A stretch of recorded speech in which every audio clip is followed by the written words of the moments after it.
हमें डिफरेंशिएशन के अंतर्गत एक ऐसे फलन का डेरिवेटिव निकालने जा रहे हैं जो किसी दूसरे फलन के रिस्पेक्ट में हो।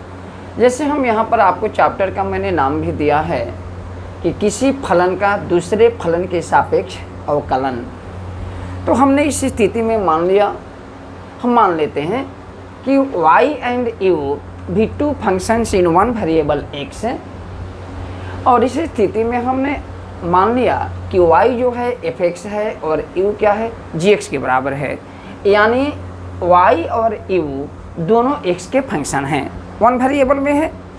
तो अब हमारा यह सवाल है कि अब हमको निकालने हम जा रहे हैं कि y का u के रिस्पेक्ट में कैसे हम डेरिवेटिव निकालेंगे। ये भी आप जानते हैं कि हम इसको अवकलज कहेंगे या अवकल गुणांक भी कहते हैं, जिसे differential coefficient of y with respect to u, या इसको हम कहेंगे अवकलज y का अवकलज u के रिस्पेक्ट में। तो x के सापेक्ष y का जो अवकल गुणांक होता है उसको हम लिखते हैं dy/du। तो हम इसको ऐसे लिख सकते हैं, देखिए अभी मैंने स्पष्ट शब्दों में आपको बतलाया कि एक फंक्शन का दूसरे फंक्शन के रिस्पेक्ट में हम डेरिवेटिव करने जा रहे हैं। तो आप देख रहे हैं कि y का हम u के रिस्पेक्ट में डेरिवेटिव करते हैं, तो आप इस तरह से इसको ऐसे लिख सकते हैं कि y बराबर कितना है fx है, तो हम इसको लिख सकते हैं dfx। हम dfx लिख सकते हैं और किसके रिस्पेक्ट में हमको डेरिवेटिव करना है, u का, और u बराबर हमने क्या मान लिया है gx, यानी u gx का यानी x का फंक्शन है। तो हम ऐसे लिख सकते हैं, और जैसे ही हमको डेरिवेटिव प्राप्त करना है fx का gx के रिस्पेक्ट में, तो हम सीधे दोनों को, चूँकि वन वेरिएबल x में दोनों फंक्शन है वेरिएबल एक वेरिएबल में, तो हम सीधे दोनों को x के रिस्पेक्ट में डेरिवेटिव कर देते हैं। तो हम इसको लिखते हैं dfx, x के रिस्पेक्ट में इसका डेरिवेटिव कर देंगे, और इसी तरह से dgx है, इसका भी हम डेरिवेटिव किसके रिस्पेक्ट में कर देंगे, x के रिस्पेक्ट में कर देंगे। और इस प्रकार से हमको प्राप्त क्या हो जाता है, हम f' x के रिस्पेक्ट में डेरिवेटिव करते हैं तो f' भी लिखते हैं, और इसको लिख देंगे g'(x). यही आपका डेरिवेटिव हो जाता है, ठीक है। तो हमको जैसे मान लिया जाए कि हम आपको एक उदाहरण के तौर पर बता दूं कि जैसे मान लिया जाए कि हम एक एग्जाम्पल दे रहे हैं। पहला हम कहेंगे कि d tan x से, ध्यान दीजिएगा, tan x का हम डेरिवेटिव हम कह रहे हैं कि आप निकालिए sin x के रिस्पेक्ट में। देखिए tan x एक फंक्शन है, tan x किसके जगह पर है, y के जगह पर है जो x का फंक्शन है, और u के जगह पर gx है, gx के जगह पर sin x है। तो जैसे हम इसके डेरिवेटिव निकालते हैं tan x का sin x के रिस्पेक्ट में, तो दोनों चूंकि एक वेरिएबल x का दोनों फंक्शन है, तो हम क्या करेंगे d tan x x के रिस्पेक्ट में डेरिवेटिव कर देंगे अंश को, और हर माने इस तरह से मान कर चलते हैं कि हर है जो किसका फंक्शन है sin x है, इसका हम डेरिवेटिव इसके रिस्पेक्ट में हमको tan x का करना है, तो हम इसको भी लिख देंगे sin x dx। और आप पहले से जान चुके हैं कि tan x का डेरिवेटिव कितना होता है, sec² x होता है। तो tan x का डेरिवेटिव हम सीधे लिख देंगे sec² x, और sin x का डेरिवेटिव cos x। तो जैसे हम cos को ऊपर ले जाएंगे तो ये कितना हो जाएगा, sec x होगा, अब sec² x है पहले से, तो sec⁴x एक आंसर हो गया। इसी प्रकार से हम दूसरा उदाहरण एक दे सकते हैं। जैसे हम लिखते हैं d log x to the base e। log x का डेरिवेटिव हम कहते हैं किसके रिस्पेक्ट में, d sin इनवर्स x के रिस्पेक्ट में हम डेरिवेटिव करते हैं। देखिए log x एक फंक्शन है जो वेरिएबल x में है, और sin इनवर्स x भी एक फंक्शन है जो x में वेरिएबल है, ठीक। तो आप देख रहे हैं कि log x का हमको sin इनवर्स x के रिस्पेक्ट में डेरिवेटिव करना है, तो हमको क्या करना है, हम इसको भी x के रिस्पेक्ट में डेरिवेटिव कर देंगे और इसको भी डेरिवेटिव कर देंगे x के रिस्पेक्ट में। जो हमारा रिजल्ट होगा वह क्या होगा, log x का डेरिवेटिव sin इनवर्स x के रिस्पेक्ट में होगा। तो हम इसको भी उसी तरह से लिख सकते हैं d बहुत ही आसान तरीका है। किसी भी फंक्शन का डेरिवेटिव हम दूसरे फंक्शन के रिस्पेक्ट में कर सकते हैं। dx हो गया, हम ऐसे लिख देते हैं बटा में, और यहाँ लिख देते हैं d sin inverse x dx। और आप जानते हैं कि log x का डेरिवेटिव कितना होता है? log x का डेरिवेटिव 1/x होल डिवाइडेड ये बटा है, और साइन इनवर्स x का डेरिवेटिव जगह नहीं है, इसको हम इधर लिख देते हैं। ये बराबर हम लिख देंगे 1/x log x का डेरिवेटिव, और साइन इनवर्स x का डेरिवेटिव होता है 1/√1 माइनस एक्स स्क्वायर, और इसको हम लिख देंगे, चूँकि यह बटा में है ऊपर चला जाएगा तो √1 माइनस एक्स स्क्वायर डिवाइडेड बटा x आंसर हो गया। तो इस तरह से आप देखते हैं कि किसी भी फंक्शन का दूसरे फंक्शन के रिस्पेक्ट में हम बहुत ही आसानी से डेरिवेटिव कर सकते हैं। ठीक है, एक बात मैं और आपको बता दूं, अच्छा नोट कर लीजिए पहले। तीसरा उदाहरण मैं आपको दे रहा हूं, जैसे मान लिया जाए हम कहेंगे find derivative of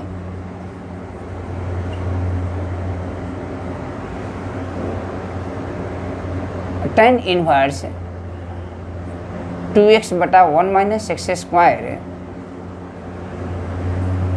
with respect to sine inverse 2x बटा 1 प्लस एक्स स्क्वायर।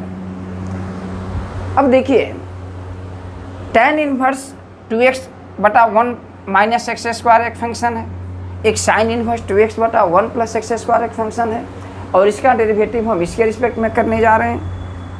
ठीक है, तो आप में फार्मूला मैंने आपको बताया है इन्वर्स त्रिकोणमितिक फंक्शन के डेरिवेटिव में कि ये दोनों का मान एक ही होता है। जैसे मान लिया जाए 2 tan इनवर्स x का फार्मूला होता है tan इनवर्स 2x बटा 1 माइनस एक्स स्क्वायर, और साइन में भी होता है साइन इनवर्स 2x बटा 1 प्लस एक्स स्क्वायर। आप देख रहे हैं दोनों का मान एक ही होता है। तो चूंकि आपको मैं ये बता दूं कि किसी भी फंक्शन का अगर उसी के रिस्पेक्ट में हम डेरिवेटिव करते हैं तो हमेशा उसका मान 1 होता है। या वेरिएबल हो कोई, अगर मान लिया जाए कि x एक वेरिएबल है, x के रिस्पेक्ट में इसका डेरिवेटिव करेंगे तो 1 होगा। y एक मान लेंगे कि वेरिएबल है, y का y के रिस्पेक्ट में डेरिवेटिव करेंगे तो उसका भी मान 1 होगा। tan इनवर्स x को tan इनवर्स x के रिस्पेक्ट में डेरिवेटिव करेंगे उसका भी मान 1 होगा। आप देख रहे हैं कि दोनों का मान एक होता है, तो अगर ऑब्जेक्टिव में कोई पूछता है तो सीधे हमारा इसका मान क्या होगा, 1 हो जाएगा, क्योंकि इसका भी मान वही होता है जो tan inverse 2x 1 minus x square का मान होता है। तो हम आप निकाल रहे हैं, जैसे हम हल कर रहे हैं यहाँ पर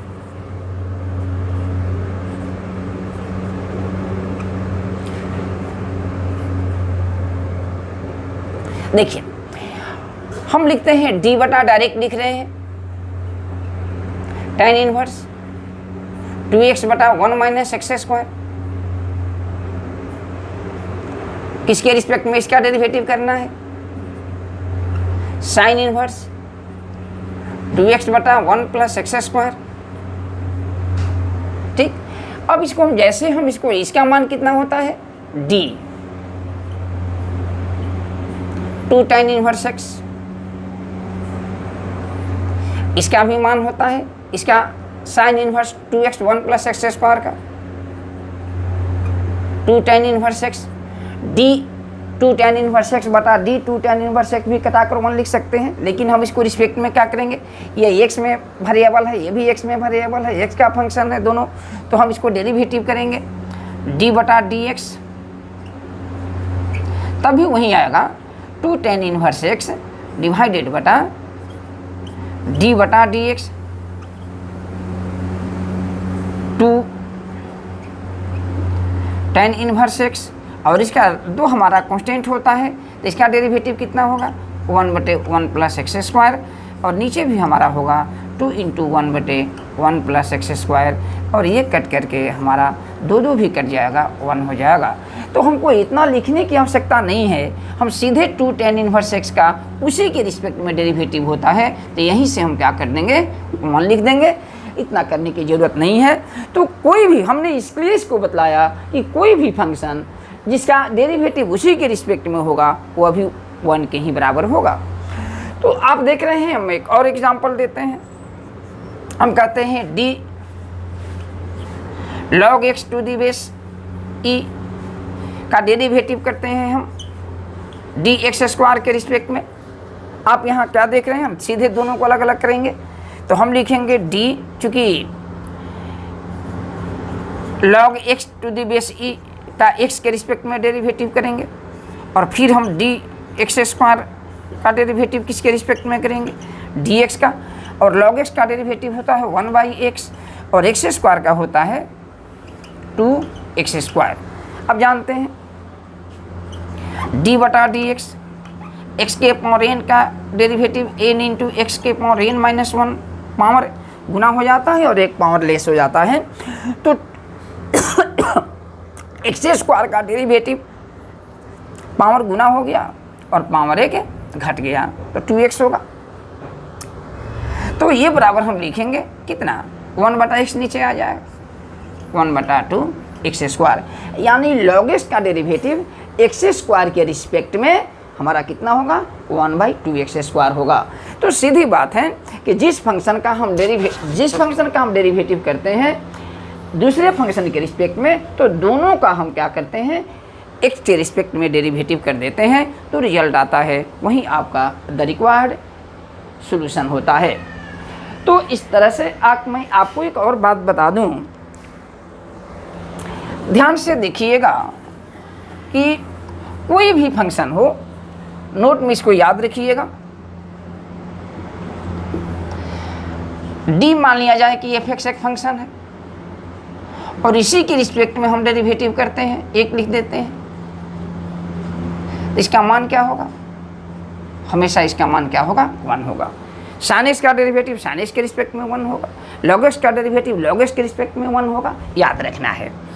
दूसरा आपको दिखाते हैं, जैसे मान लिया जाए कि हम किसी भी फंक्शन का डेरिवेटिव दूसरे के रिस्पेक्ट में करते हैं वेरिएबल का। जैसे हम लिखते हैं d derivative of y with respect to x, तो हम क्या लिखते हैं, dy/dx। इसी प्रकार से हम लिखते हैं derivative of u with respect to t। ध्यान दीजिएगा, derivative of u with respect to t, तो हम इसको क्या लिख देंगे, du/dt लिख देंगे। इसी तरह से x का t के रिस्पेक्ट में dx/dt लिखेंगे। तो कोई भी फंक्शन होगा हम उसका डेरिवेटिव आसानी से उसके रिस्पेक्ट में निकाल सकते हैं। और एक और बात मैं बता दूं, किसी भी फंक्शन का डेरिवेटिव जो कांस्टेंट होगा, किसी के भी रिस्पेक्ट में उसका डेरिवेटिव शून्य होता है, आपको पहले बता दिया गया है। तो इस तरह से हम देखते हैं कि किसी एक फंक्शन का दूसरे फंक्शन के रिस्पेक्ट में हम डेरिवेटिव करने के लिए क्या करते हैं, पहला जो फंक्शन है उसको भी x के रिस्पेक्ट में डेरिवेटिव करते हैं जिसमें वह वेरिएबल है, जो बटा में फंक्शन है उसको भी x के रिस्पेक्ट में डेरिवेटिव करते हैं जिसमें वह फंक्शन दिया हुआ रहता है, और दोनों से जो रिजल्ट होता है उसका डिवीजन ही रिक्वायर्ड क्या होता है, उसका डिफरेंशिएशन होता है, यानी उसका क्या करते हैं, रिजल्ट डेरिवेटिव प्राप्त हम करते हैं। ठीक।